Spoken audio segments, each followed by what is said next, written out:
They're shitcoin. They make the majority of their money literally from shitcoins. Mm. So at least these three companies are trying to do Bitcoin only. And yeah, they're not doing it perfectly, but Jesus, we have three. So are we really at the point where we could be critical and like choosing? Like, my comment was when we have 3,003, we can start going, oh, I want my companies to own all the tech, not have too many suppliers behind the scenes, and blah blah blah. Yeah, fine. And we have 3,003. We have three. How about we fucking go easy? If you want to create a Bitcoin only exchange that is built as beautifully as you think you can build an exchange, fucking do it.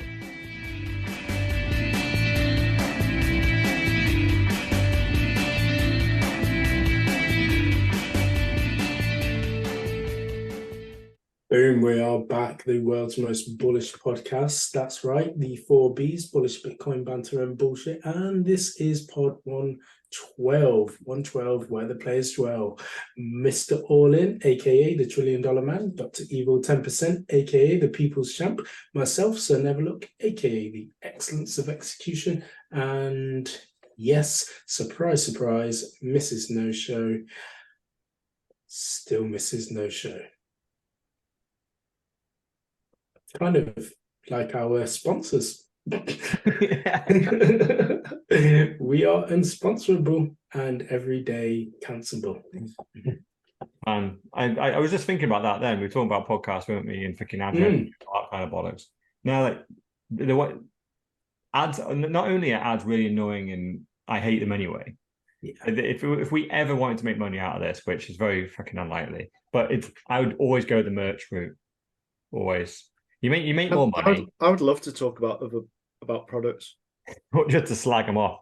It would have to be like, because even if it was a really good Bitcoin service, I don't want them to pay us to talk about it. I would rather just go, well, do something legitimate in Bitcoin and we'll talk about you for free, and we'll talk about it exactly the pros and cons as we see it, because we just talk about news in Bitcoin. So if there's a new Bitcoin service that comes up, don't pay us because it's just now we've got to read off your little script and we have to stick to it because you're paying us X $1,000 or whatever. It's like, no, we'll talk about you for free, dude. Like it's fine. Like just do something notable. But then I think selling hoodies, caps, and all that kind of stuff, it's just so much easier, isn't it? Because it doesn't have to be an ad in a podcast. Would we have a Miss No Show line? Oh, absolutely, yeah. It's standard. It'd probably be the top selling merch, wouldn't it? Fucking Mrs. No Show. Yeah, it probably would, wouldn't it? Mrs. Well, No Show just with have unicorns and rainbows on it. Yeah, ESG strategist. Yeah. Yeah. The woman, the man that puts in the least would sell the most. Miss No Show, like a little business card on the cap. Miss No Show, ESG strategist, bracket, they them. Yeah, I can see it actually. Like me and Mr. All-In, we'd be at the bottom in terms of like our t-shirts and merch selling. Then you've got the People's Champ that would be second, but then at number one would be Mrs. No Show's merch. You could have a sound bite. What's that? It'd be me laughing, Mr. All-In, saying something that's a psyops, and you probably with an intro. Yeah. And Miss No Show silence. Yeah. Just golden silence. Just compliance, ESG compliance. Maybe that's Mrs. No Show's role in the show. Merch. Yeah, it's that merch that only the real fans will ever know what the fuck it means. Which, and genuinely, we had like 3 viewers back then. So only 3 people. There's an inside joke that we're carrying from 3 viewers. Like, so even once we get up to a point where, there's actually a decent audience, this in joke is so in. There's really no one else in on it. It's not even an in, like, in was gonna say 4B's joke. It's just that we're the only ones that know it. No one else knows. people will be scanning back to the early episodes and going, "My God, it was shit. Even shitter than it is now." Yeah, and there was all this exactly. mystery was not worth trying to uncover. Correct. It's really Yeah. disappointing. But even I'm more wearing the clever- Mrs. No Show merch just for the cringe. It wasn't even a Mrs. fucking No Show woman. is kind of like the John Cena of our Bitcoin. You can't see me.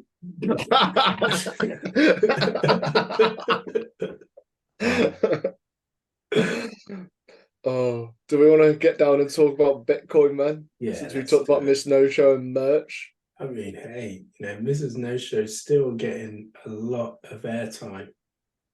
Man, how much merch could you get for 4 Bitcoin? Just gonna say Ooh. for anyone who's missing Miss No Show, we saw Mr. No Show, and Mr. No Show said there's no reason why Miss No Show shouldn't be on the show. Correct. Mr. No Show clearly wears the trousers in the show, and Mrs. No Show needs to show soon for next show. So this is a bit of a mystery, the first story. So it's Swan has sent 4 Bitcoin to Satoshi Nakamoto's wallet.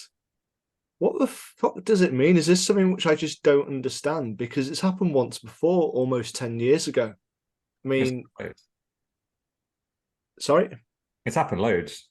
Satoshi's wallet is right there, right? It's listed in the story. So You can see it's grown. anyone can send Bitcoin to it. You know, that's like knowing someone's sort code and account number, right? So that's their address. And people have donated to Satoshi as a bit of a tip, as a bit of a thank you. I think if anything, they almost want their Bitcoin holding to be linked to Satoshi's in some shape or form. So yeah, but back in the day, people used to send whole Bitcoins, but that was when it was worth $10, $20 a Bitcoin. And then up until now, it's been a case of people send tiny fractions, a pound, $1 worth of Bitcoin to Satoshi to go, oh, thanks, Satoshi, from me, essentially. And who knows, if Satoshi ever comes back, you can go, oh, that was me. I gave you some Bitcoin, Satoshi. Look, here's my wallet. And there's a transaction between me and you. I didn't even know you were coming back, and like me, please, maybe. But it's been a while since someone has sent a transfer as large as 4 Bitcoin, which obviously right now is £100,000, just over $100,000. So, yeah, the big question is, why the fuck would you do that? Because at the moment, obviously, no coins have ever moved from Satoshi's wallets. The amount of Bitcoin obviously going into Satoshi wallets had only ever gone up because all these donations come in, but Satoshi's never moved the coin, never spent a coin. They just sit there. So really, what you're kind of doing by donating to Satoshi, for all intents and purposes, really, is you're burning that Bitcoin. You are removing that from the supply. But how rich do you think that you would need to be to say, yeah, I'm going to give 4 Bitcoin, knowing that if you're already a Bitcoiner, I'm going to be giving this wealth away, knowing that in the last 14 years, it ain't moving, it ain't coming back. Yeah, I'd imagine it's extremely rich. And the things like, I would imagine the people that have got, say thousands of Bitcoin, where 4 Bitcoin might be a small amount. Yeah. If you're going to do something like this, I just imagine you've already done it. Right? You've already given your tip to Satoshi at some point. So 14 years on from launch, sending someone 4 Bitcoin now. But who knows?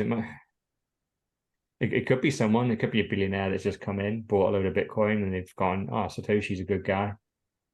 I'll send him 100 grand, Yeah. It's nothing to me. There's plenty of people at 100 grand there's nothing to, right? Or it could just be a big fuck up.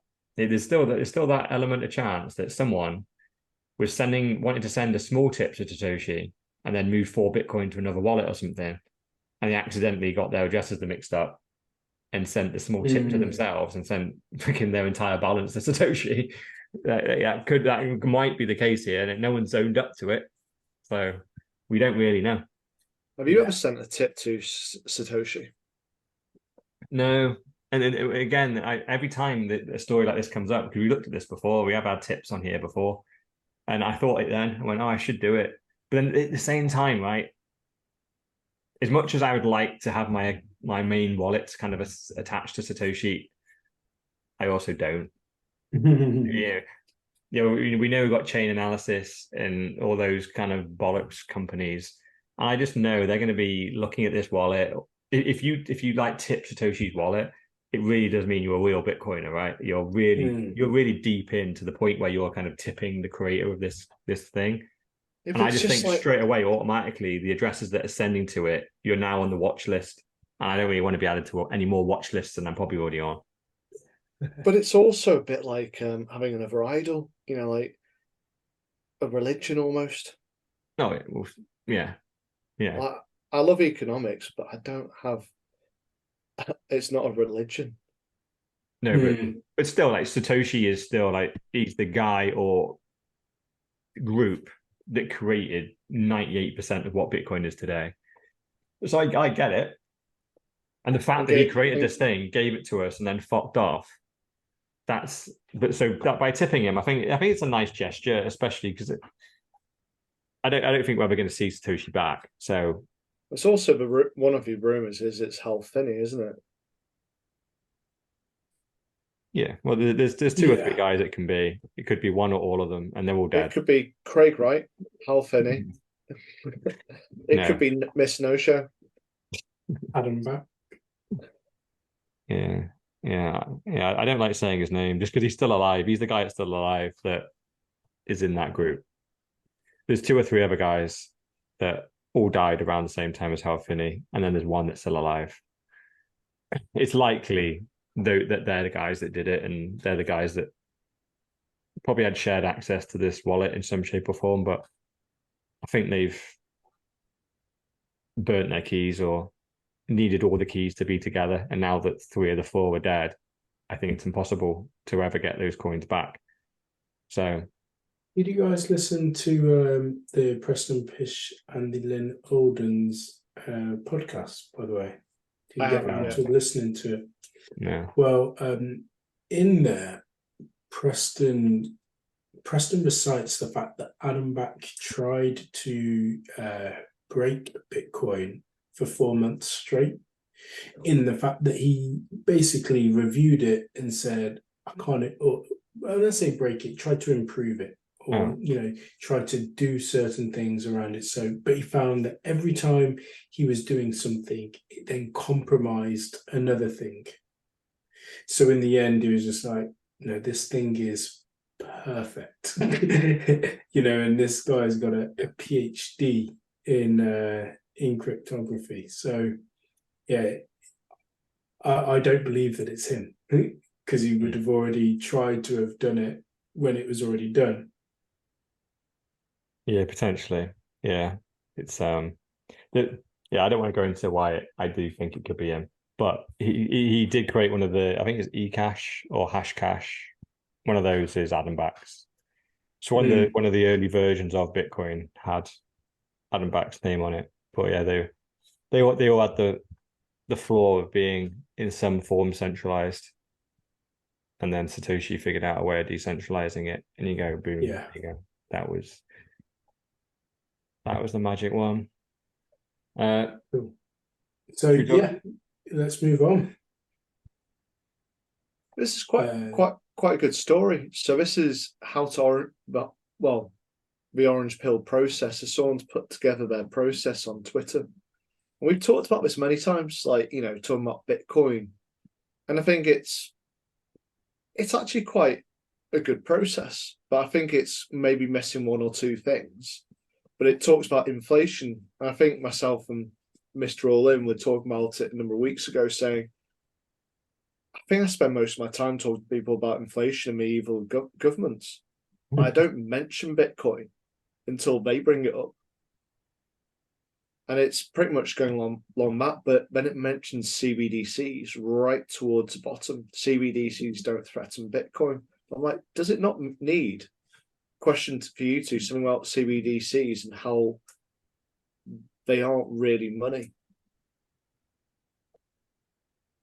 Yeah, I mean, first of all, point one, when he's talking about inflation causes the most suffering in the world, we're assuming somebody even knows what true inflation means. And what I mean by that is that hidden tax, that hidden, basically, stealth taking away from people. It's you're being robbed in plain sight. No, exactly. This is my comment. I can't find it in the replies now, but my comment straight away was that this is almost the process that, by and large, like, what is it? Has he got 21 things here? Yeah, 21 things. Of course he has. Yeah, of course. But 21 steps. Of course, there's 21 steps to unexpose someone. But I would definitely, there's quite a lot of duplication in the list. Obviously, we're not going to go through the list. It'll be linked. But the first couple of points, you can't jump into inflation. Inflation has already been psyopsed as being not bad, stimulates the economy, all that kind of bollocks. You have to, and it's really annoying because people won't want to talk about it, and they'll start glazing over. You have to talk about the history of money. You have to start there. It's that principle, like, I remember someone talking to me about inflation, and they're a bit of a Bitcoiner now, but more into gold back then. And I remember him just explaining to me about how CPI was a pile of shit. And I remember it just going over my head like this. Yeah. Because I just thought, oh, it's just one of those things. Because I never knew about the history of money. I just thought it was almost like natural. It's like the wind blowing. And it's just, it's explaining that, but it's ultimately an exchange for your time. And how can someone tax your time without telling you? Yeah, absolutely. Again, we talk about it quite often on the pod, but the majority, unfortunately, don't and won't have a financial literate background to understand some of the points that have been made. And to jump into that for point one, it's really shooting for the stars. Now, granted, if they do, that's great, but I think it needs to be dumbed down even more. Some of the later points, again, we won't read them all out, but the fact that Bitcoin can't be shut down is fantastic, because ultimately people always say, oh, well, the government will stop it. No, this point really should be the fact that it's decentralized and that there is no one person in charge of it. And so that's what makes it really, really good. And in the classic phrase, unfuckable. Yeah. I think the history of money is a very good point. And I think simplifying some of these points and getting rid of some of the duplication, and also just talking about CBDCs, because, well, what about CBDCs when they come in?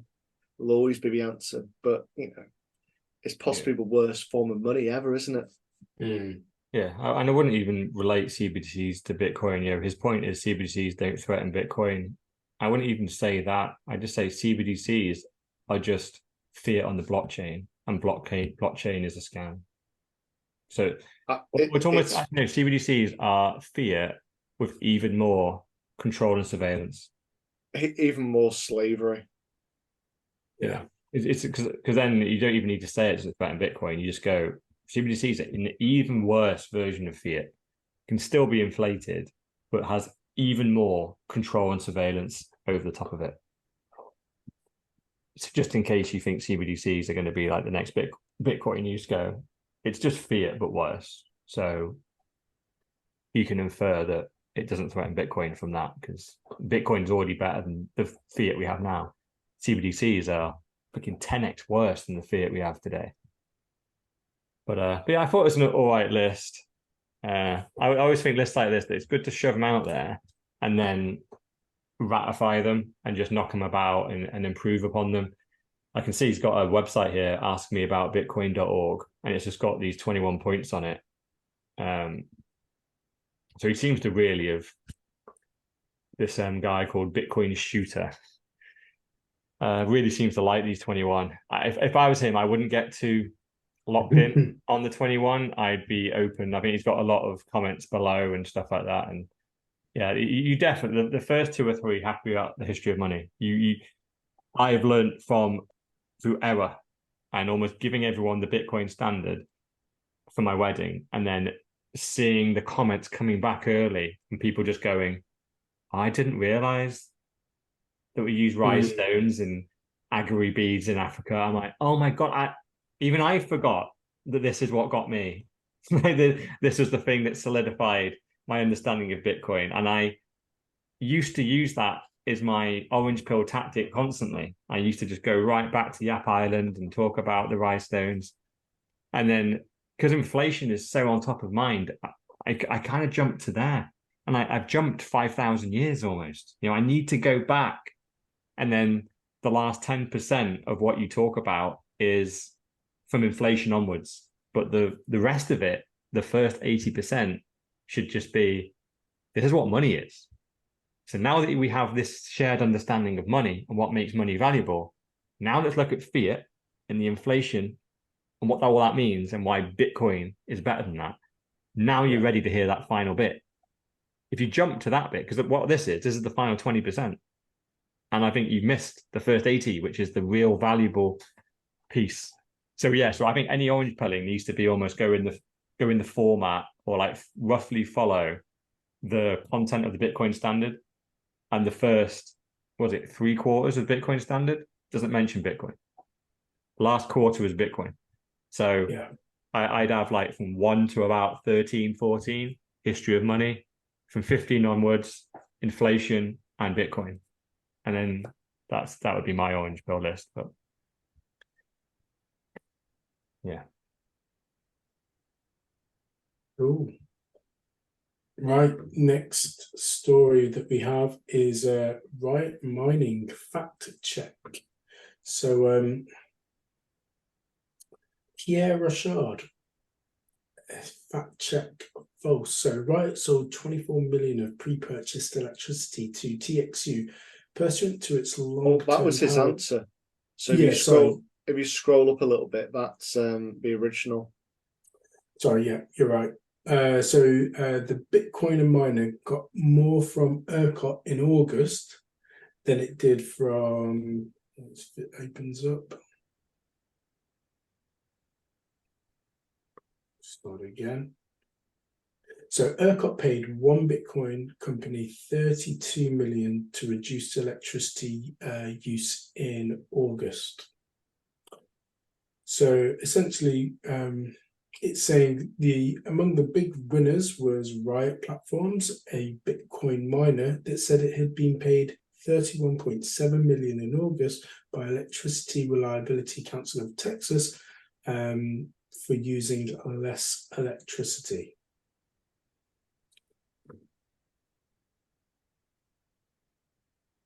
Yeah. Fact check. False. Yeah. Fact check. Yeah. I mean, it puts on that he actually sold the pre-purchased electricity to another private company. Yeah. So it's just, I know it's a story about Bitcoin mining, but it just makes me come back to kind of like the media. And I think it's what Saifedean covers in the fiat stand. There's no punishment for these kind of companies, like scientists or something, who are proven to basically lie and lying intentionally. So they can print these articles, which they know are either majorly bending the truth or just bending the truth. And they'll do it again and again because they're not put out of business. People don't stop buying it. It's kind of this fiat world where the money's unstoppable. Like we've seen it from, the Washington Post and the New York Times, Economist. It's just constant lies, but it's just like, they'll keep on doing it because there's no repercussions, are there? I mean, this looks like a national newspaper, the Houston Chronicle. But yeah, it just seems to be rife that the false allegations and the stories are printed out, and I'm sure there'll never be a retort piece other than the tweet simply stating that the information that was put out was false. but never from the actual source. It'll always be a side note, so it could be page 1, page 2, page 3, big spread saying this is what's happened, and then when they get called out for it, it'll be this tiny little column somewhere in the middle of the paper where no one looks. Yeah, I've just found the person who wrote the article. I just found her Twitter, and I posted Pierre Richard's reply to her. She's got like hardly any followers, and she had like 4 comments under the article. So now she has 5 comments under the article, just to like let her know that she's a liar, and Pierre Richard has corrected her, but just in case she didn't know. But yeah, it's nuts, right? It's just it's just sad, isn't it? Like what's she's an independent writer. Like how does this article ever get written? You know, it's just a little bit odd, isn't it? No, if she just sat there thinking, I'm just going to write this. It just, to me, I just think, nah, I think there is an agenda here. They want to just write negative stories about Bitcoin companies, and they've thought, oh, this is funny. You know, they've made more money out of selling electricity than they have out of Bitcoin mining in August. And you just go, well no, like that isn't what happened at all. And why is that even newsworthy? You just is it newsworthy because it's shitting on a Bitcoin company? Yeah, imagine if a breakfast cereal company had made more money out of energy than they had out of selling cornflakes in a month. Would that be newsworthy? Is that getting an article written? I don't think it is it? It's just it goes into the category of who cares. Questioning the narrative, you'll sound like a conspiracy theorist. You're definitely you're probably racist. That's our phrase. You're probably racist. But yeah, it's just more fun. But it's interesting to have a read through and how baseless it is, and the fact that the CEO of the company's come out and said you're completely wrong. Yeah, it's just Well, I guess it's one of those things where it's easier just to shit on Bitcoin and say it's this, it's that, without obviously actually knowing what it is, because that's the narrative. I'm sure we've all heard it. And it's weird. I thought about this just the other day when someone said to me, oh yeah, Bitcoin, yeah, it's there, but it's slow, isn't it? You can't do that many transactions. And I'm like, but do you even know what you're saying?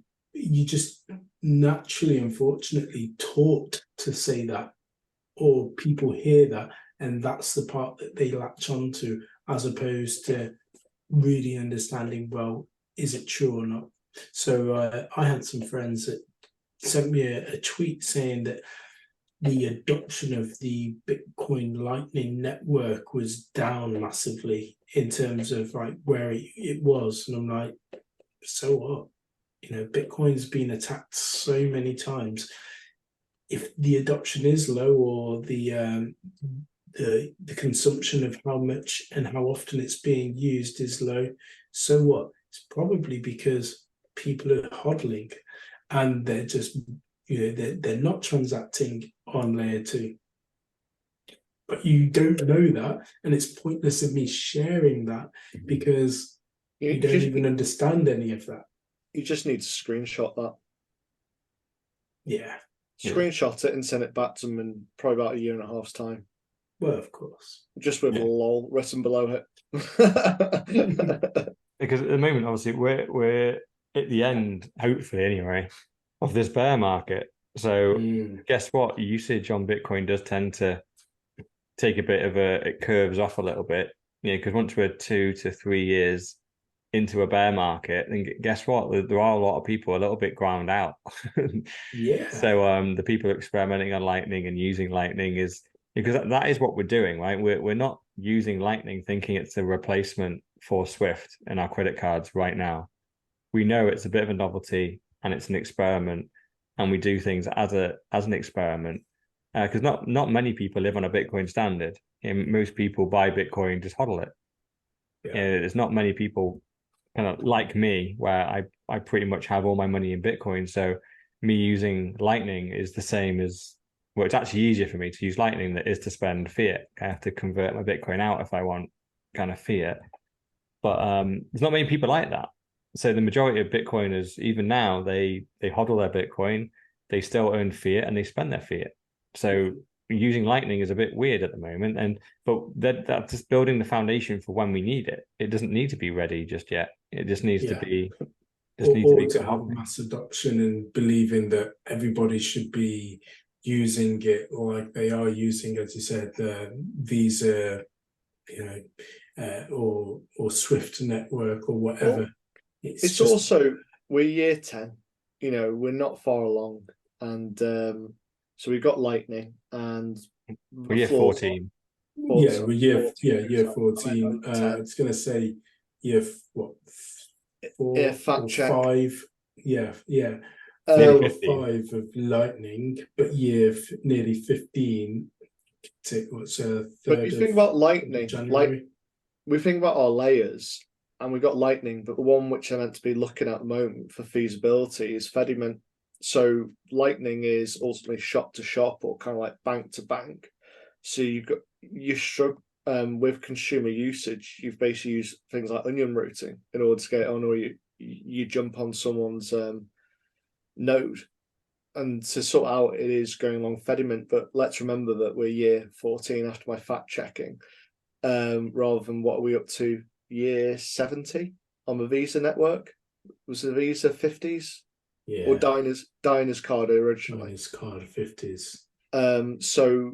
And that started off with literally, I think, the slips being sent in with a copy of the card on an ink thing. So that's how they used to cash them in.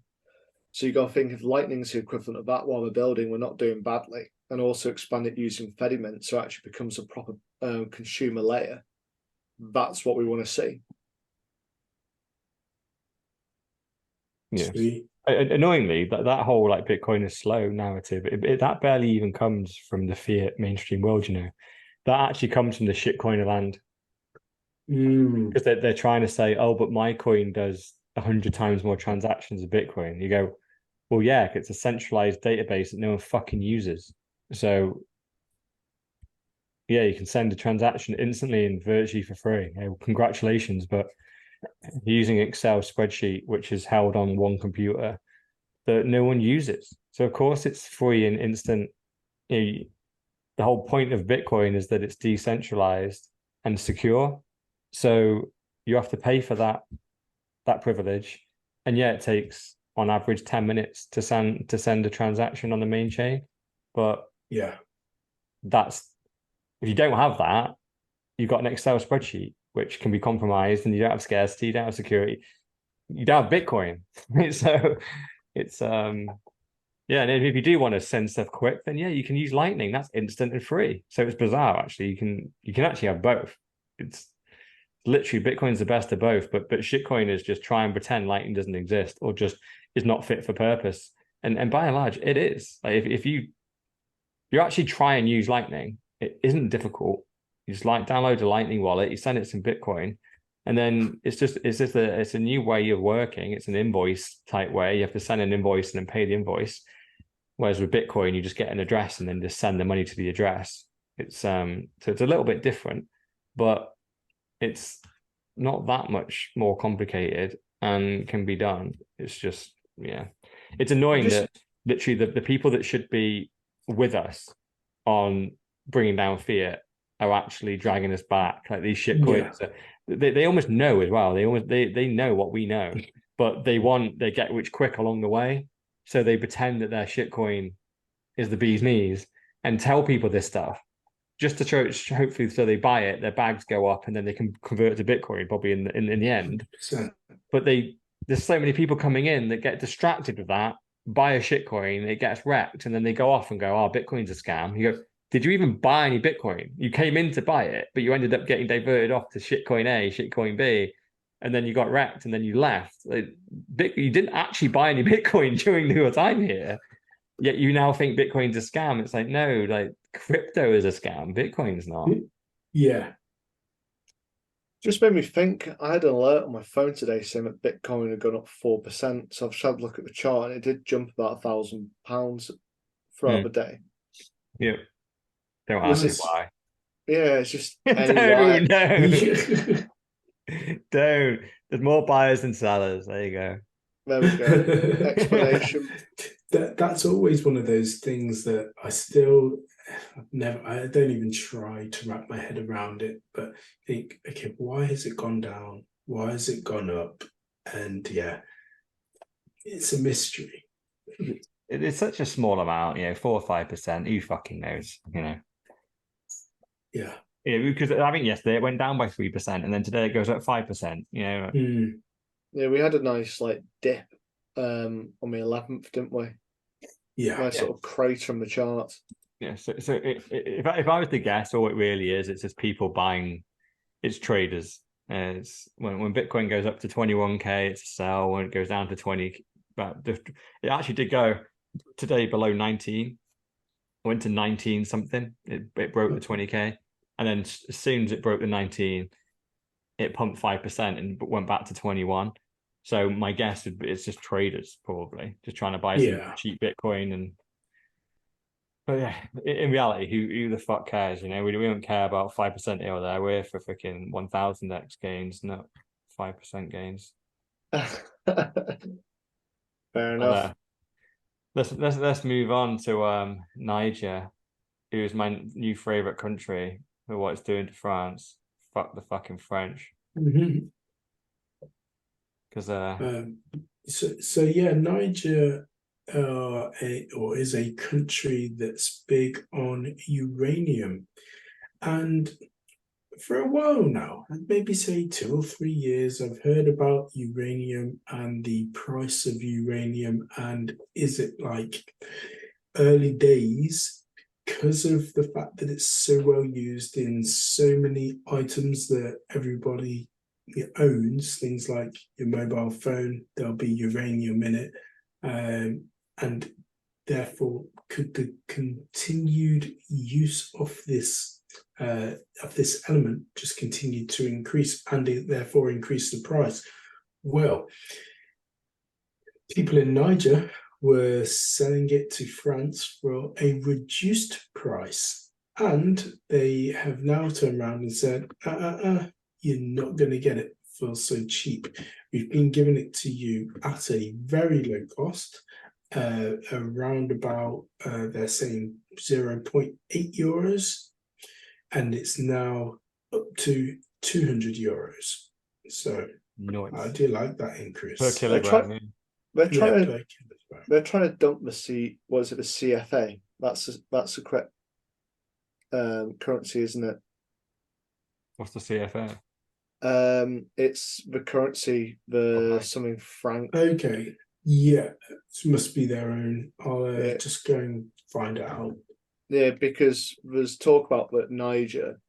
So they had this. Was it a coup which started this train of events? And they're saying that they want to get rid of the currencies. It's controlled by France, who use it to control, to debase all these countries. Then also to get their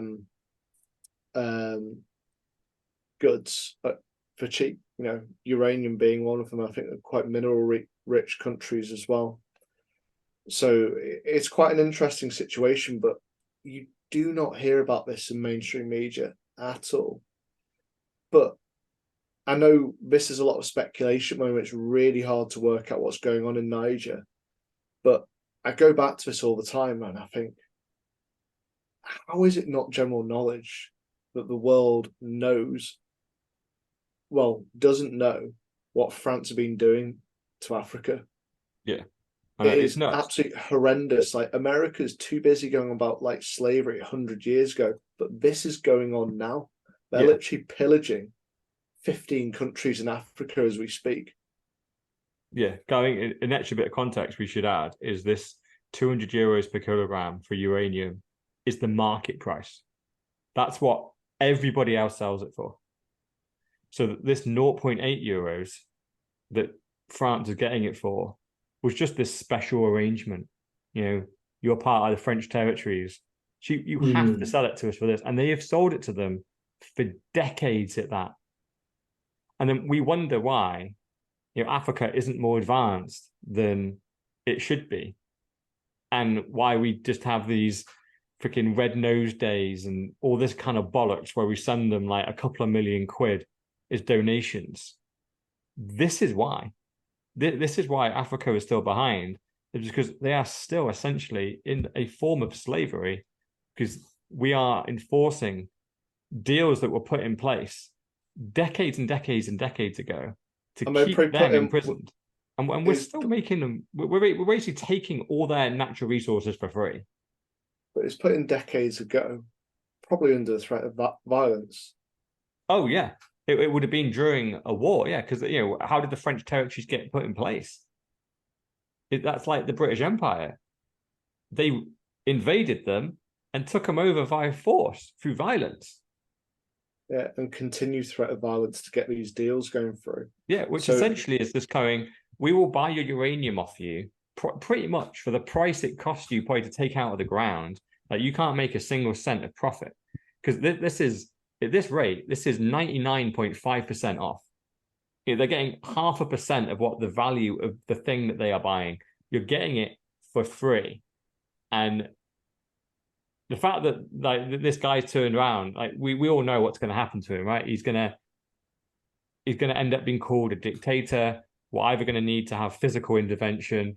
He's going to randomly have a military coup. He'll get suicided off.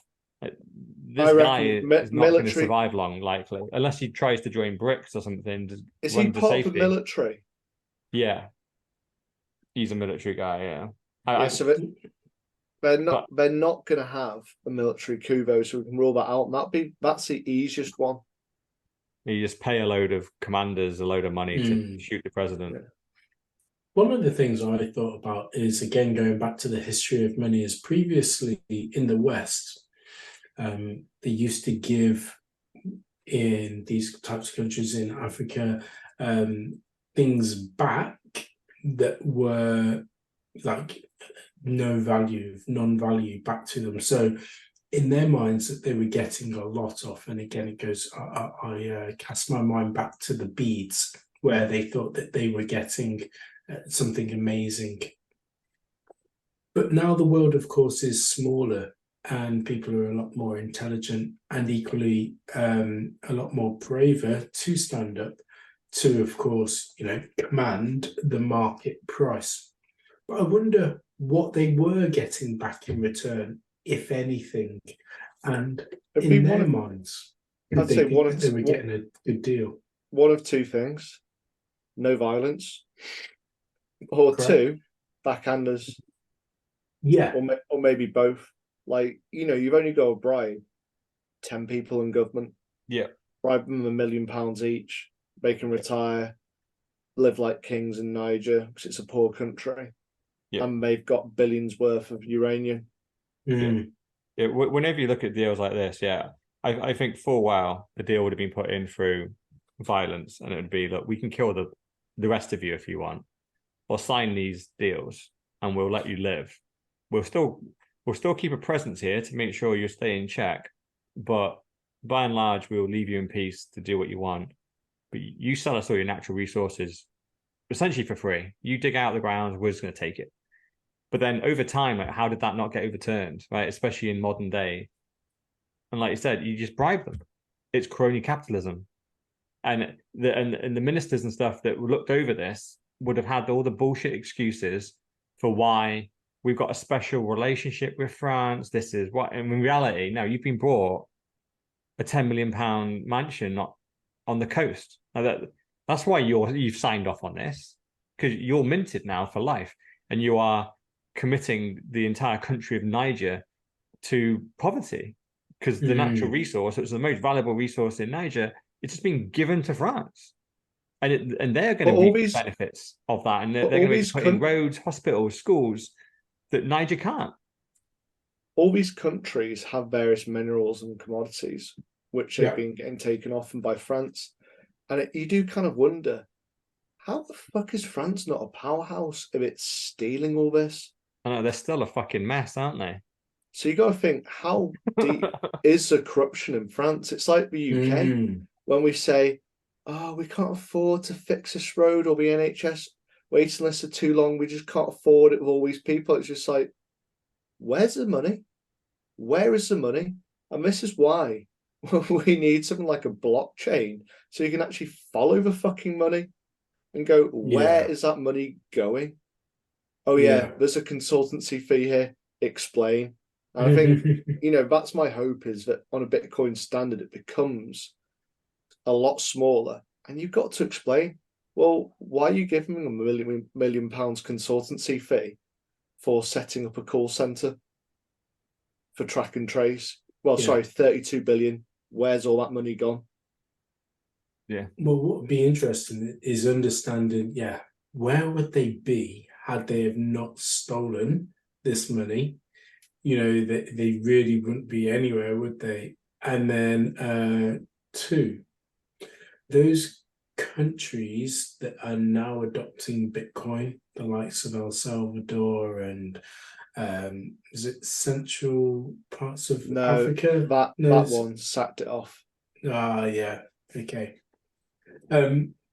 Let's think of Oman from last week's pod, and I want to touch on that actually as well, because that one came up in real life that we'll focus on. But do those countries raise up from where they are right now in terms of not only social but also financial status, and then France becomes the third world country of tomorrow?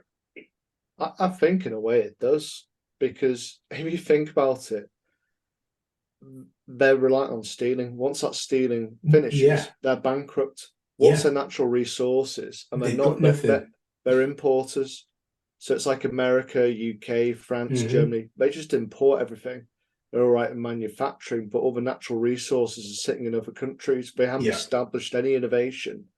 All they're doing is siphoning off money because they know they can, because they know it's not noticeable. My theory would be that, because I think this is when we dug into this, and my gut instinct was like, where's all the money gone? It's like America. And then there was a story we've had on here before where the US were very closely connected. So I think that's why France are essentially the debt collector, but they collect their money for the boss. Their boss is America. That's where all the money goes. And then in exchange, why would France do that? Security, and essentially it's under the threat of violence. America just go, why would we give you all the natural resources from our territories? Because we will bomb this shit out of you if you don't. And you go, okay, here they are.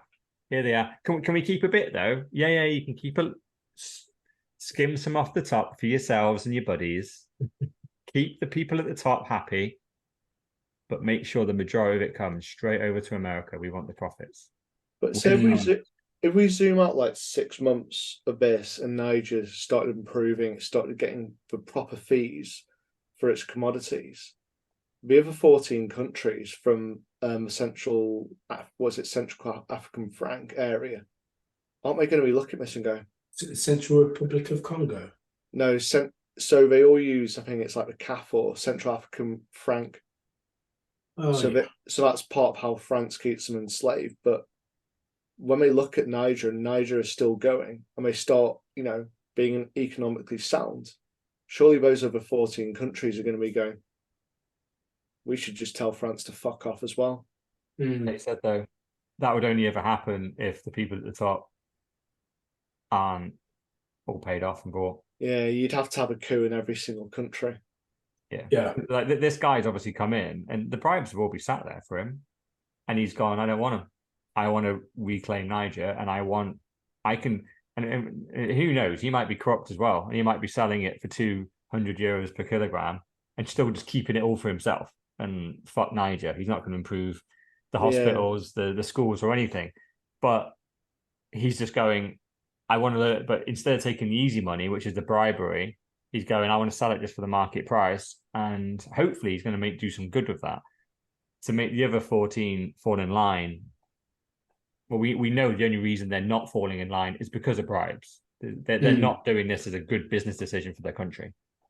So they're gonna have to fucking grow some morals and ethics bones before they give a shit what Niger do. And then the problem is with all these things, you don't suddenly get good infrastructure a year in.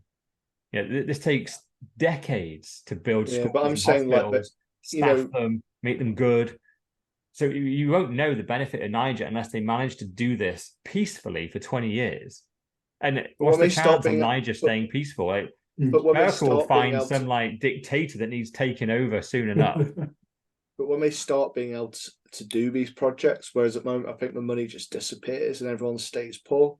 Yeah. So that's my hope anyway. And I think in a Bitcoin standard it would help eliminate this kind of things. You know, it's rife every country. It's just how high up are you on the food chain?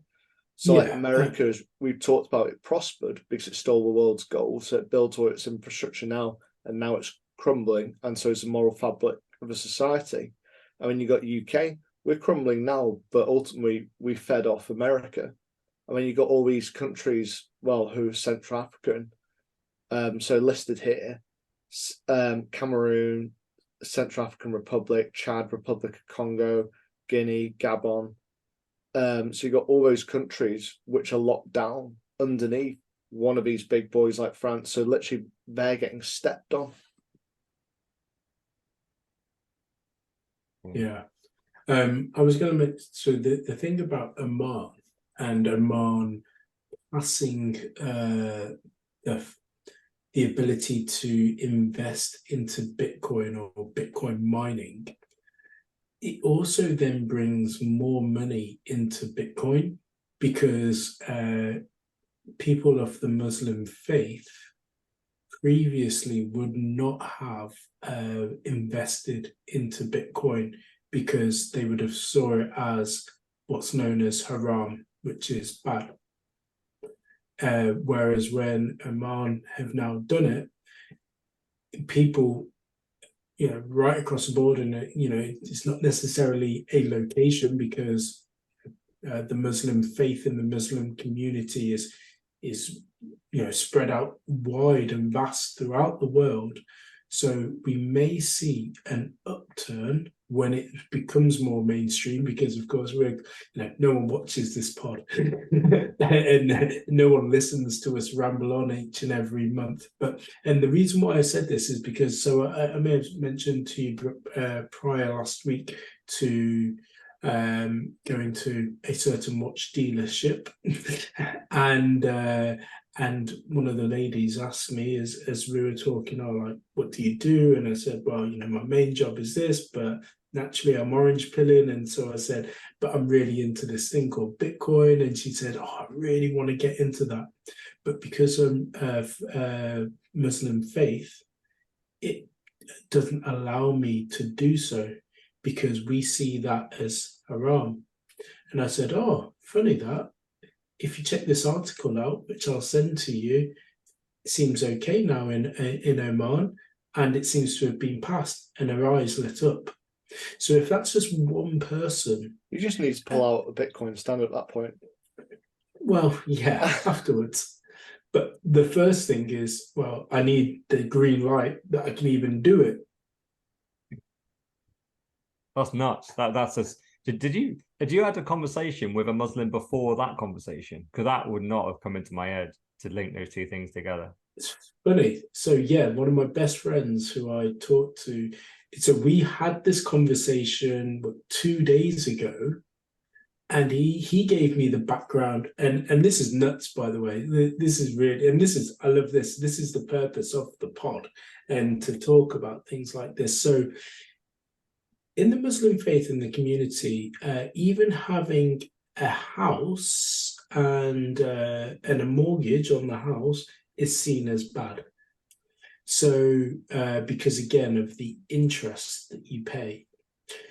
And this comes down to the fact that in reality, the faith is a peaceful faith.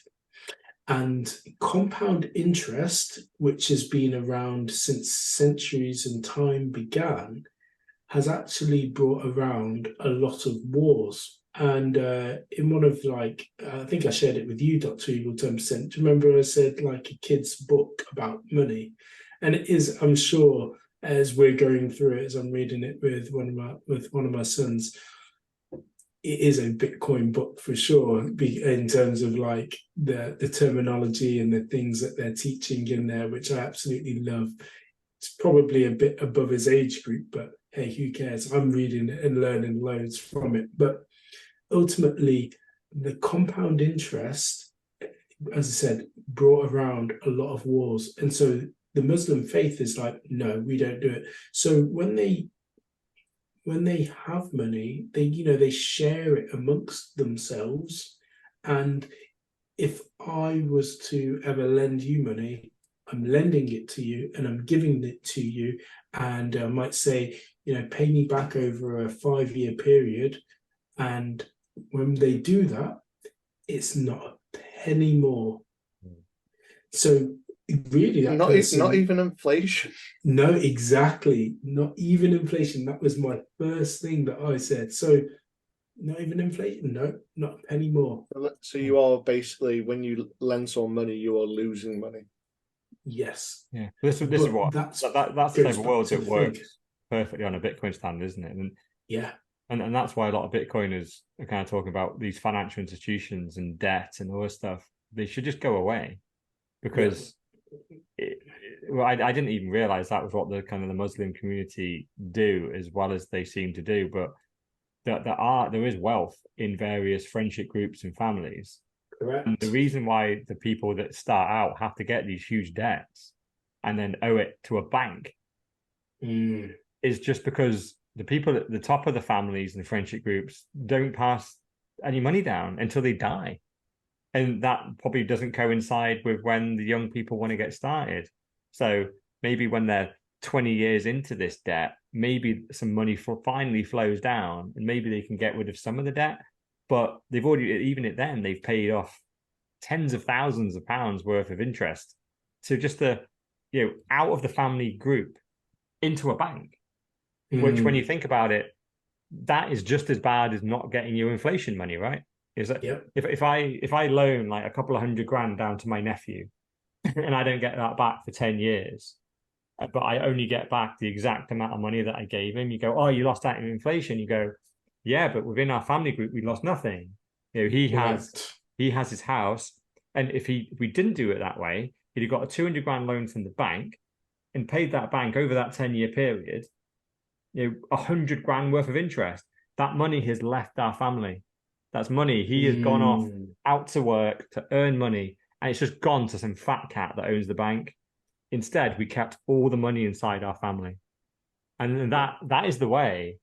It really is. And no, that's awesome. So you had that conversation with him. So I had that conversation with him. Because I know that gambling's not allowed. Because I know there was some Muslims in our company. Because I run the fantasy football, and we had some Muslims in our league. And I'd go around and go, are you going to pay this year? You're just going to come in for free and just not be part of the prize pool? And they'd always go, no, can't. Correct. It's gambling. And I'm a Muslim, and I can't gamble. It's against my faith. And I go, oh, okay, that's fine. Yeah, exactly that. And then I linked another thing as well. And again, this goes back to the history of money, is I've realized that they also have something that appears in other faiths, which is giving away 10% to charity. So in the Christian faith, it's called tithing. And you may have ever come across Dave Ramsey.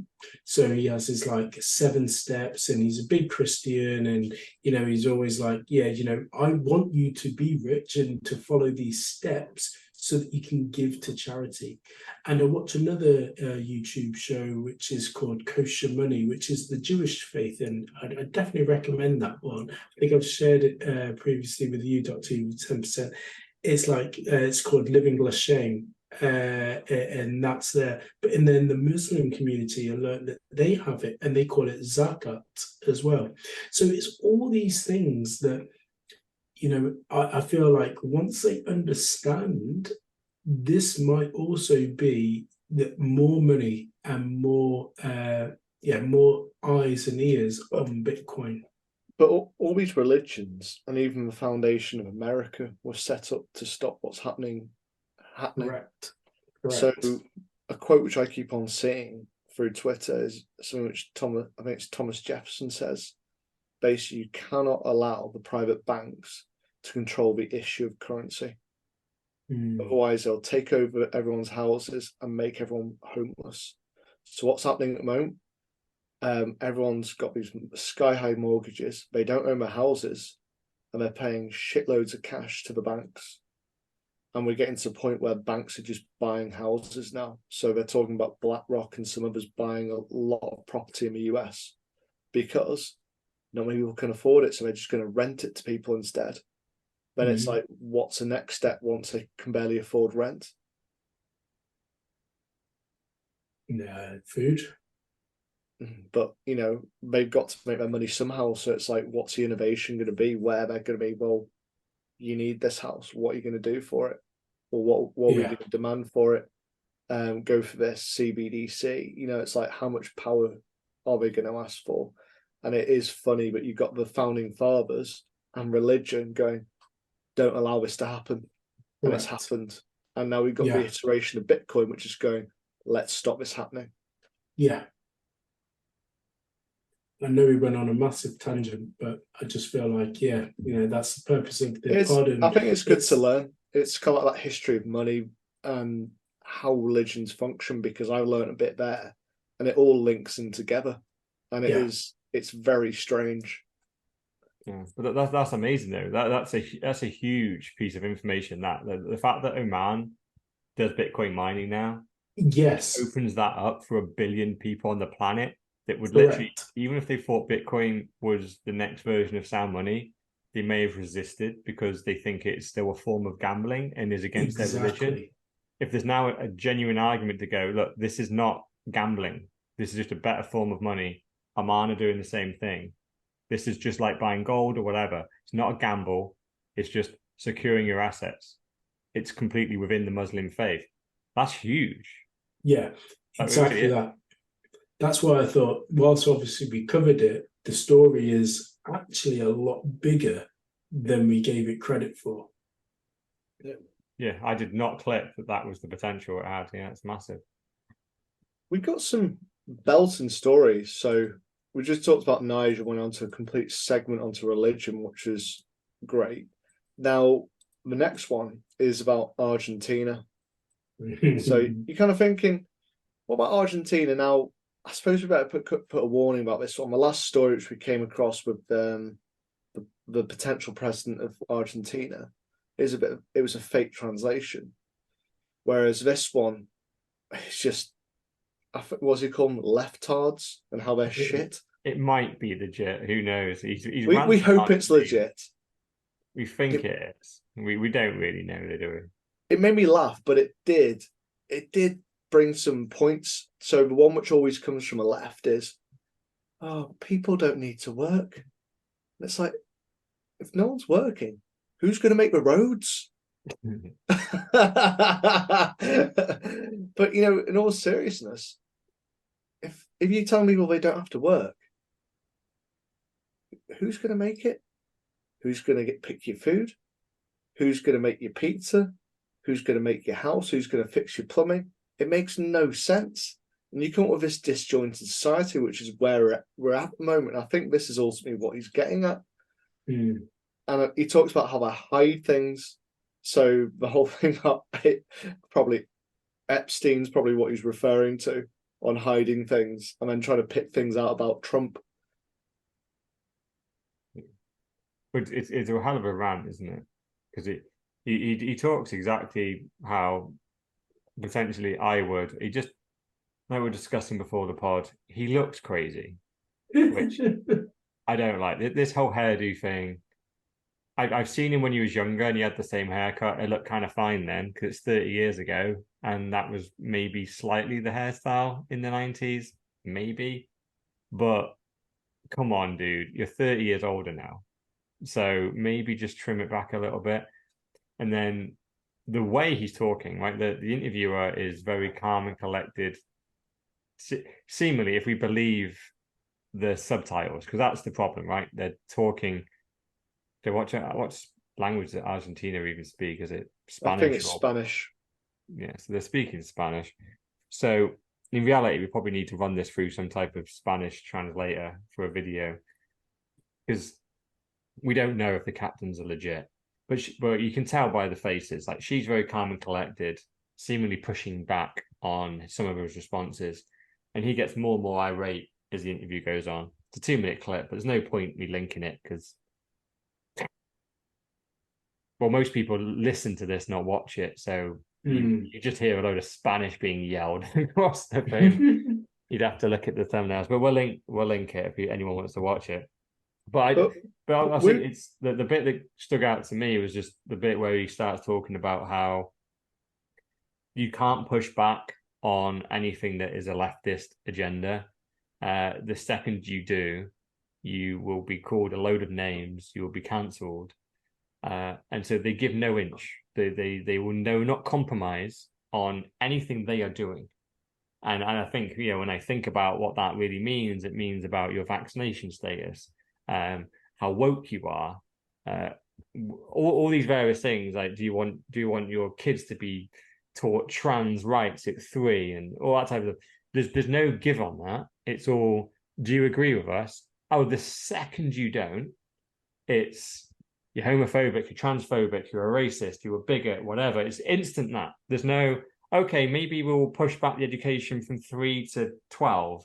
No, there's none of that. It's just you're a transphobe. That's why you don't want your 3-year-old to be taught about trans. No, it's just not ready. Let them be kids, for fuck's sake, you know? So I did resonate with that. But at the same time, I'm still not even sure he said it. So it's hard to know whether I'm agreeing with him or not. I was just going to say, on a positive note, we were talking about it before, but I saw an article that said if he gets the presidency, it'll be bad for democracy. I think this is from an economist, and you know that. So a bunch of people are voting for the president, democracy, and they vote him in, and it's bad for democracy. And you're kind of going, it literally resonates with the left. Like it's a leftist publication. You kind of go, it doesn't agree with their opinion, so they're saying it's not democracy, even though the people have said we want him. Yeah, it's just ridiculous. But it's also made me think, because I've been saying he's a Trojan horse. We should watch out for him. And I'm wondering, is he actually legit? Well, this was the guy who tweeted the previous tweet about, because I was just going through and just confirming about which was dubbed over basically. So I don't know if again this is true in terms of what he actually says. Yeah, because I love that threaten our democracy line. I always remember it's from that video where every single news station in America read out the same script. And it starts with one station, then kind of pans out to 10, then pans out to 100. And they're all just repeating is a threat on our democracy about misinformation. So yeah, so I do get it. Like every time someone gets penned as this is a threat on our democracy, it's like, because literally like, the definition of democracy means it should weed out the threats, right? Because the charlatan might win over 1 or 2% of people, but they can't win over the majority, so they never get in. That's literally the point of democracy. So whenever the establishment starts saying someone is a threat to democracy, what they really mean is this person's a threat to us taking the piss out of everyone. Yeah. Like our hold on democracy is it threat. So maybe we should vilify this person. So every time someone's in that category, I go, oh, right, they're a threat to democracy. Probably one of my guys. Let's have a listen. So, but yeah, I'm not sold. My spider sense is going off a little bit on this guy. But who knows? I would love him to take over Argentina and then watch it over the next decade. See what happens. Does he? If what he's saying, or at least what we think he's saying, is true, if he gets in as PM over the next year, does he curb inflation? Does he stop the crony capitalism? Does he start rebuilding Argentina's infrastructure and just cut huge costs within government and all the spending that they do and all the bullshit corruption? Does he do that? We'll see. Or is he just a load of words? And when he gets in, and also what we were discussing before the pod, even if he gets in and he wants to do those things, can he? Yeah. Because the chances are, as we know, people think these prime minister and president positions are powerful, but really, we've seen that when people get in, even the people that want to make change, they can't. There's always some old crusties above them that have final veto say on whether these policies go through or not. And guess what? They're tied into the system and it suits them very well. So any big change that comes through, they just go, no, thank you. Yeah. Then, no thanks. like, hold on, I'm president. Yeah. Well, now you learn that president means shit. You're the janitor. I'm the real president. But you're a 95-year-old freaking guy that's senile. Yeah, I know. Yeah. And what? What was your point? Okay, so this one was this and the next article were two that really surprised me. So a Ripple bike company that is closely used by Swan. So Ripple has acquired Fortress Trust.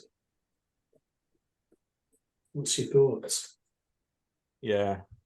So this is all blown up on Bitcoin Twitter this week, right? So the first point is, number one, like, what the fuck are Ripple doing buying companies? I thought Ripple was been long time dead, but seemingly they are still around. So yeah, so they've acquired a company called Fortress Trust. Now, my understanding that they are largely an KYC and AML company, but they also do some other things. So the issue is obviously KYC, AML, know your customer, anti-money laundering, is that because Swan use them, it means the names, addresses, driving license, passports of all those people, Ripple now have access to that. Now, there's been a big furore about all that, going, oh my God, like Ripple know names and addresses of a load of Bitcoiners. Because obviously Swan is a Bitcoin only company, right? You can only buy Bitcoin on there, and their main product is DCA on Swan. So you just set up a regular monthly payment, your money comes in, you send it to Swan, they buy your Bitcoin. And then they're very big on self-custody as well. So you send the Bitcoin straight off Swan. They obviously take the fees in the middle, and that's where they make their business, right? Fine. If I'm right in thinking, Lynn Alden, Natalie Brunel, and I want to say Max Kaiser as well, are all linked to Swan in some way, shape, or form in terms of, or they promote the use of Swan. Yeah, I think Max is an investor, and then are all just advocates, and I think they use it. Yeah. So where it all kind of came unstuck for them, really, I think it's probably more obvious on the second tweet, really, where the Predator, because it didn't really make sense to me, right? On the first one, it just goes, it makes right, sense to me. Well, their KYC and AML provider has been acquired by Ripple, and quite quickly they came out and went, well, we'll move away from them, right? So it doesn't mean that all the previous KYC and AML details are still going to be there, but obviously I used to work in this industry, you guys still do. You can't just go in there and have a look, right? That's illegal, right? So if Ripple do just go and have a look and start marketing or do anything with that data, highly illegal. You have to have audit trails there, and you have to keep them for 7+ years.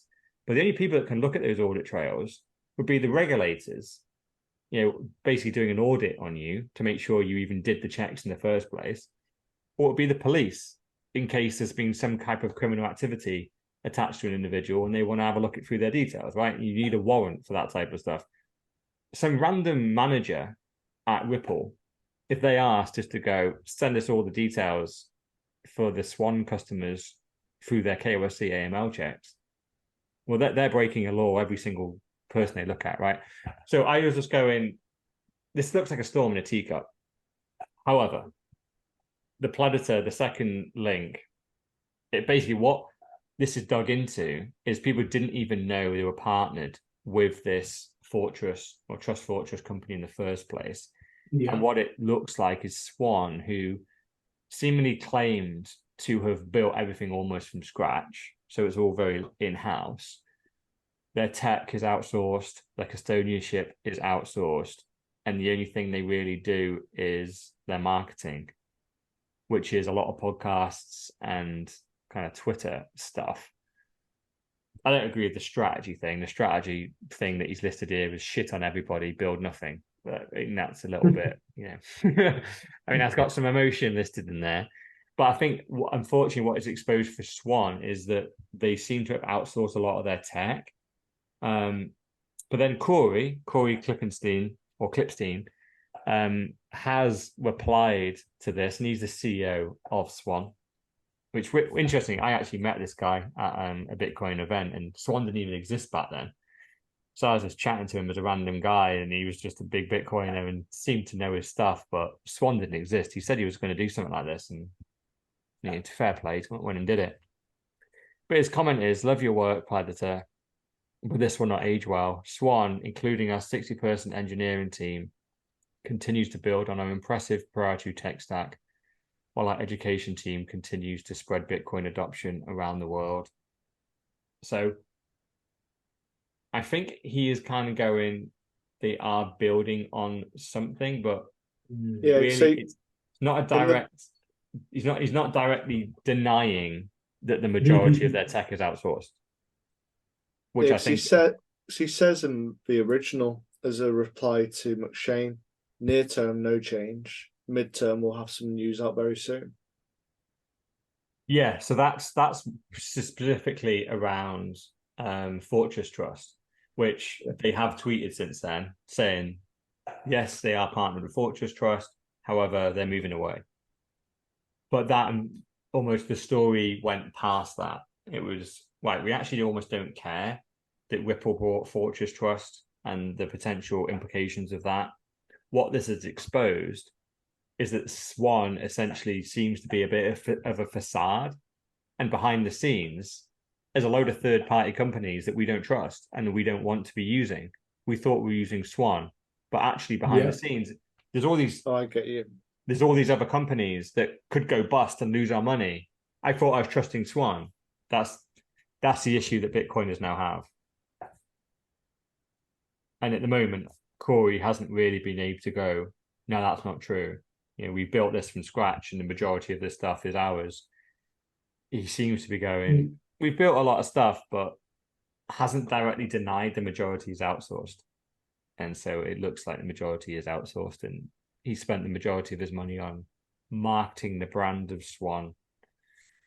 So they've become a little bit. So it's basically, it's like an orchestration layer almost, isn't it? Yeah. It just connects to a bunch of things and no real technology there. Yeah. It's just basically a load of APIs. Yeah.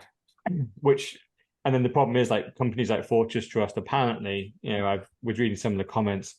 They had one of their, I think they do KYC and AML checks, but they also look after Bitcoin stuff. And they've had one of their main wallets drained, lost all their money. So you suddenly go, well, hold on, I wasn't trusting Fortress Trust. I thought I was trusting Swan, and Swan is built by Bitcoiners that know how to custodian their coins. All those crypt exchanges are dropping off, aren't they? Like Binance is still clinging on just.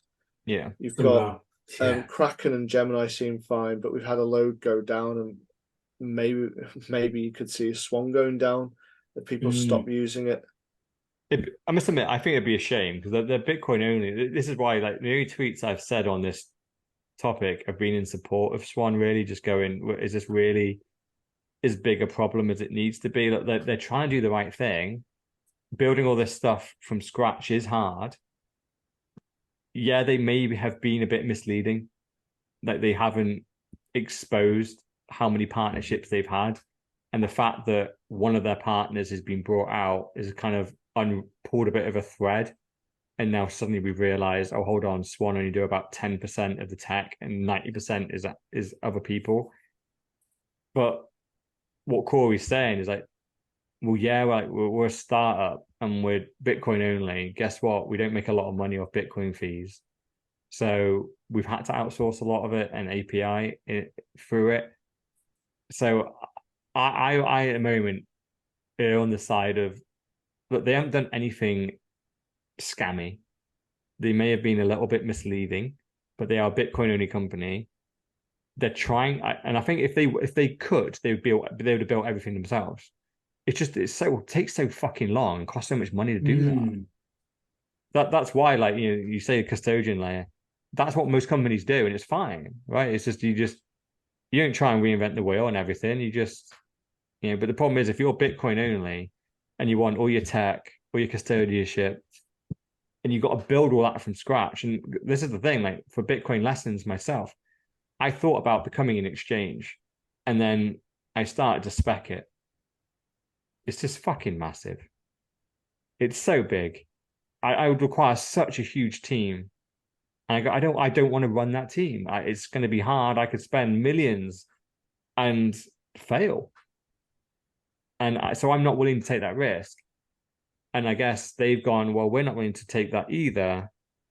So we will API into some suppliers, build it from there. Once we make the money, slowly but surely we'll replace these suppliers with our own tech, but over a longer period. But we can get started and start getting customers basically 6 months in once we link in these APIs.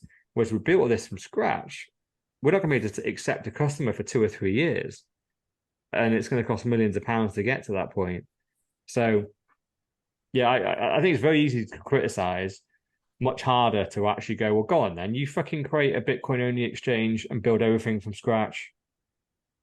Because I've thought about doing it and then stopped because it's fucking hard. I was talking about this today, actually, and Starling Bank is a good example of a bank and a business that builds and likes to build everything all themselves. They don't really like to interact with third parties. But to your point, Mr. Rollin, they have always been in the red and only just started to now turn a profit. Yeah, and I bet even Starling, right? Don't they still have like one of the big 5 banks behind them anyway? Or did I'm they? sure. I don't know if they still do, but initially, yeah, they would have had so much investment. That's the Anne Boden. Yeah, but I don't just mean investment. I mean it's like was it like Revolut and Monzo and all those guys? Yeah, Really, they are one of the big 5 banks, aren't they? Just with a new thing over the top. There's normally a Barclays or a HSBC or like they're the ones doing the setup behind the scenes, right? It's Fidelity and Goldman Sachs. yeah, so there you go. So they say we're 100% independent. We're not owned by any other bank. We're part owned by our founder, and employees and benefits trusts with investment from a global private investor, Jupiter, Fidelity, Railpen, Qatar Investment Authority, Millennium Management, and Goldman Sachs, but not necessarily another bank.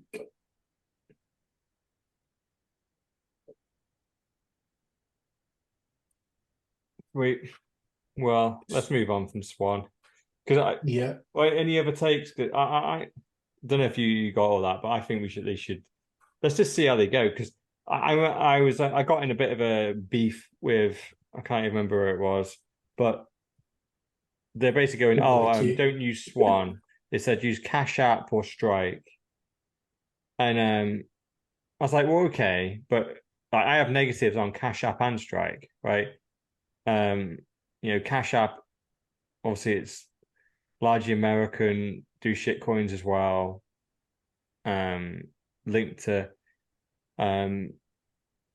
or Jack Dorsey, and who knows what he's into, right? And you got Strike. I remember Strike nearly got cancelled. They got caught converting Bitcoin into, I think it was Tether in between, because Tether was cheaper and Okay. faster. So they were working with shitcoins behind the Yeah. scenes to convert Bitcoin. Which again, that didn't matter. I don't care about any of these things, by the way. It's just like if you want to cancel a company, it's very fucking easy, right? You can go, oh, there's these standards you have to live up to be a Bitcoin company, and you go, well, if you want to cancel, you could cancel Cash App, Strike, and Swan, all for various different reasons. But you go, right, if you get rid of all those three, where are you buying your fucking Bitcoin from? Now, admittedly, in the UK, we can't buy many of them. Where we have pretty much have to buy off shitcoin exchanges. So if you were American and you cancel all those three companies, what are you going to buy on Coinbase instead, or Kraken, or Gemini? That they're shitcoin. They make the majority of their money literally from shitcoins. Mm. So at least these three companies are trying to do Bitcoin only, and yeah, they're not doing it perfectly. But Jesus, we have three. So are we really at the point where we could be critical and about choosing? Like, my comment was, when we have 3,003, we can start going, oh, I want my companies to own all the tech, not have too many suppliers behind the scenes, and blah blah blah. Yeah, fine. And we have 3,003. We have three. How Yeah. about we fucking go easy? If you want to create a Bitcoin only exchange that is built as beautifully as you think you can build an exchange, fucking do it. But there's too many commentators on Bitcoin Twitter sometimes, and not enough builders. And I think unless you've tried to build something, maybe just shut the fuck up for once. Well, everyone believes it's easy, don't they? Or it should be done yesterday. And I know, having seen you do it or try to attempt to do it, you know full well how difficult it is. Yeah, even my very simple education app cost a fuck ton of money to build that thing. Yeah. Yeah, It's and lucky to over build an $1 trillion exchange on man. top, 100 times that. So, yeah, I think we should just kind of be appreciative of things like Swan. That just because the thing is, like, it's the fiat system, right? It's like we talked about this before, but the regulatory moats. The second you move into the financial space, if you can't just build the product, if you do just build it and just fucking throw it out there, as the founder, you could end up in prison for the rest of your Mm. life on financial crimes that you have committed by allowing people to convert money into a different form of currency without doing the various layers of compliance that are required. So obviously we know why those rules are there. It's not to protect the consumer in any shape or form, it's to protect fiat. But that's what makes it so hard. It's why you need millions and millions of dollars or pounds worth of funding to create an exchange. Because you have to hire, a dozen of people that you don't really need that keep you out of prison. So it's tough to compete in the fiat world.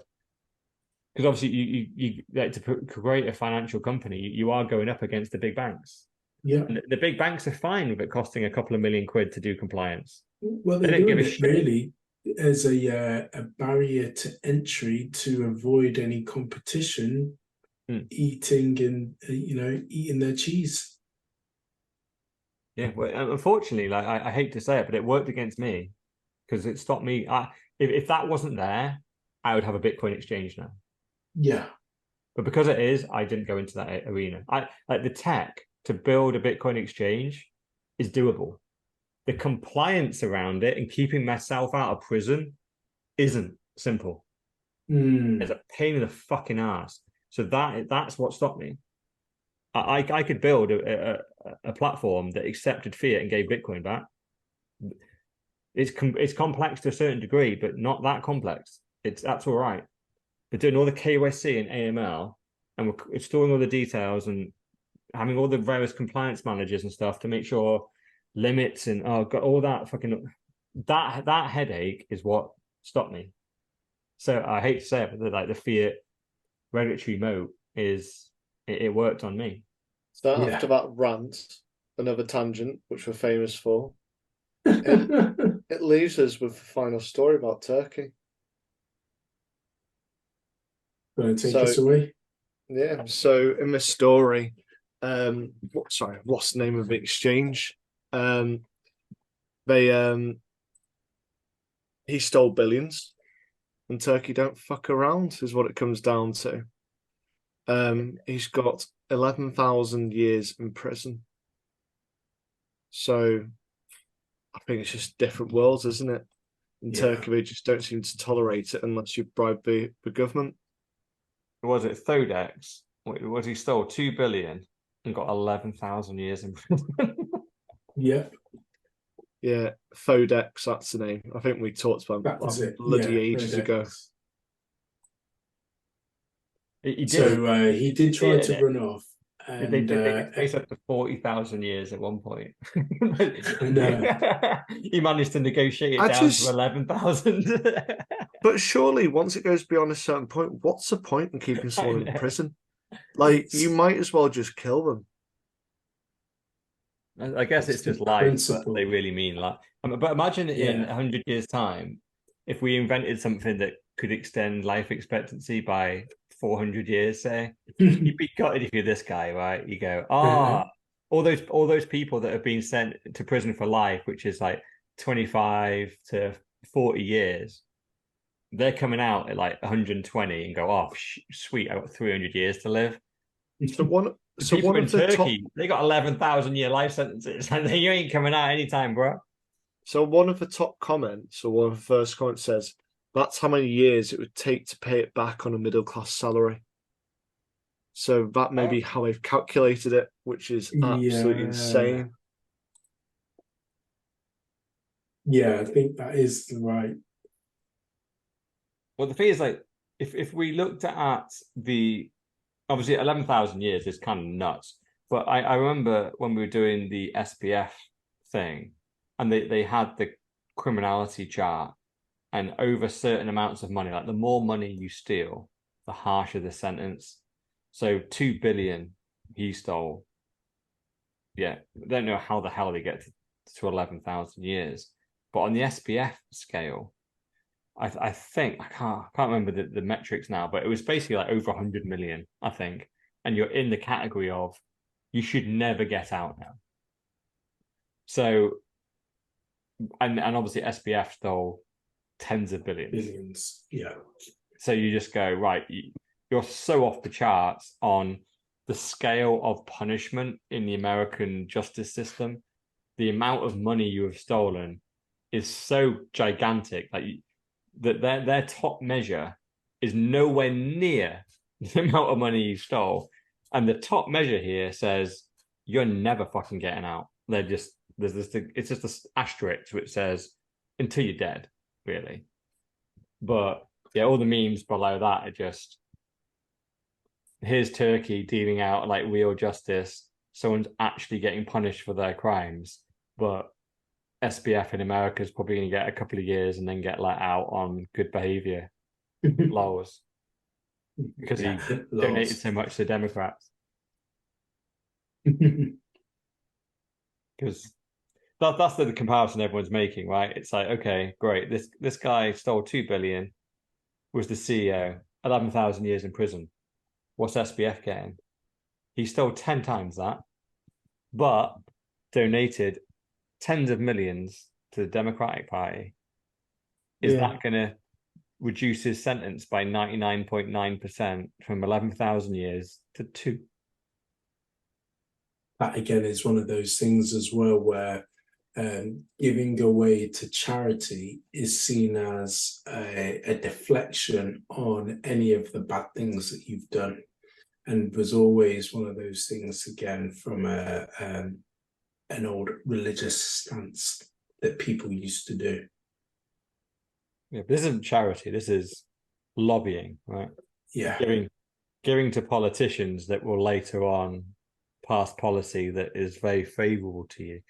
This isn't going down to your local freaking soup kitchen and giving to the homeless. This is giving to your local mayor who wants to, like, pass some planning permission that you need doing for your business. This is it's Well, I love how lobbying is called lobbying. It's called fucking bribery. Yeah. You're paying politicians to do something you want them to do in the future. It's a fucking bribe. Just legalize bribery. So true. Anyway, you two are both fucking falling asleep, so I'm out of here. Let's end this. No one ever gets this far. So It's a ranty end, isn't it? yeah. So I will take us out. This has been Pod 112, brought to you by Mr. All-In, aka the $1 Trillion Man, Dr. Evil 10%, aka the People's Champ, myself, Sir Neverlook, aka the Excellence of Execution, and surprise, surprise, our top merch seller, Mrs. No Show, was No Show. Peace.